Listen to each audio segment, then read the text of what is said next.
बंगाल इस देश का हिस्सा है, कोई फर्क नहीं पड़ता यहां पर हमारी सरकार हो किसी और की सरकार हो, लेकिन बंगाल इस देश का हिस्सा है।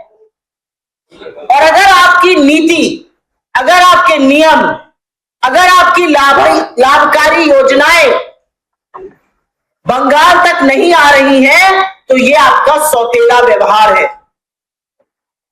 आपने बंगाल के करीब करीब 2 लाख करोड़ फंड रोककर उस पर बैठे हुए, कुंडली मारकर बैठे हुए। तो कोई भी पलट के पूछेगा कि बंगाल के साथ ये सौतेला व्यवहार क्यों? और हां, मैं मानती हूं ताली एक हाथ से नहीं बजती, अभी उस पर भी चर्चा करूंगी यहां की सरकार की, लेकिन पहले बीजेपी की बात करते हैं। 21 राज्यों में आपकी सरकार है, वहां पर आपका फंड जाएगा, लेकिन बंगाल में आप फंड को रोकते हैं। मनरेगा का फंड नहीं आता है, आपकी अन्य लाभकारी योजनाओं का फंड नहीं आता, आप कुछ ना कुछ उसमें रोड़ा अटकाते हैं। आप बार बार ऐसे नियम बनाते हैं कि बंगाल आपके हितकारी योजनाओं से, जनहित योजनाओं से वंचित रह जाए। तो कोई भी पलट के पूछेगा बंगाल के साथ ये सौतेला व्यवहार क्यों? 2 लाख करोड़ से ज्यादा बंगाल के फंड आप मारकर बैठे हुए, पूरी तरह से आपने बंगाल की उपेक्षा करी है। केंद्र सरकार में रहते हुए आपको सबको साथ लेके चलना था, लेकिन आपने बंगाल के साथ जानबूझकर सौतेला व्यवहार किया है। आपने बंगाल में बंगाल की संस्कृति को ही नहीं समझा। आपने यहां पर आकर बंगालियों के खिलाफ एक एंटी सेंटिमेंट पैदा करने की कोशिश की। आप दुनिया भर में जाकर घुसपैठियों का झुंझुना बजाते हैं। आज सवाल इस बात का है कि आपको कितने घुसपैठी मिले, और सवाल इस बात का भी है कि क्या यह सच नहीं है कि आपने बांग्ला भाषी लोगों के खिलाफ इस देश में नफरत और विष घोलने का काम किया है। जो बांग्ला भाषी है उसको आपने बांग्लादेशी की कैटेगरी में खड़ा कर दिया। आपने बंगाल के खिलाफ एक सेंटिमेंट बढ़ाने का काम किया है।